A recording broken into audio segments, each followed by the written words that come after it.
Hello সবাইকে। আজকের গিয়েছিলাম আলিপুর জুতে। আর জুতে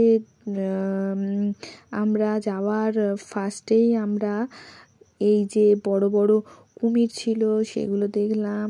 আর দেখার পরেই দেখো একদম সোজাই পরপর ছিল, এটা ছিল ডিয়ার। তো অনেকগুলো একসাথে ছিল ডিয়ারগুলো, আর সবগুলোই একসাথে বেশ আমাদের সামনেই এসেছিল।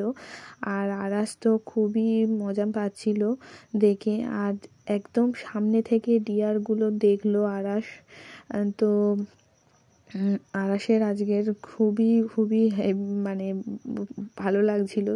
তবে আরাসের শরীরটা একদমই ভালো ছিল না, তাই জন্য আরাস অতটা মজা নিতে পারিনি। যাই হোক, এরপরে অনেকগুলো ধরনের হরিণ দেখলাম আমরা পরপর। তো তারপরেই সোজা গেলাম, মানে এটাও এক ধরনের হরিণ ছিল। আর পরপর অনেকগুলো হরিণ দেখার পরে আমরা দেখলাম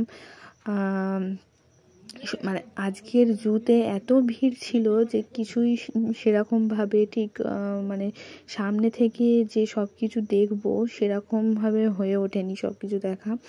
যেটুকুখানি দেখা গেল এই যে সাপ টাপগুলো, মানে এগুলো তো সবসময়ের জন্য মানে আসলে এইগুলোই সামনে আসে। তো এই যে অনেক ধরনের সাপ, জলহস্তী, গন্ডার, হ্যাঁ, সবগুলোই পরপর ছিল। তবে এত ভিড় ছিল সেরকমভাবে ভালোভাবে কিছুই আমরা যেন মানে মানে ঠিক সামনাসামনি যে মানে একেবারে সামনে গিয়ে সব কিছু দেখা ঠিকভাবে হয়ে উঠলো না। তো আগামী দিনে আর একটা ব্লগে দেবো সব।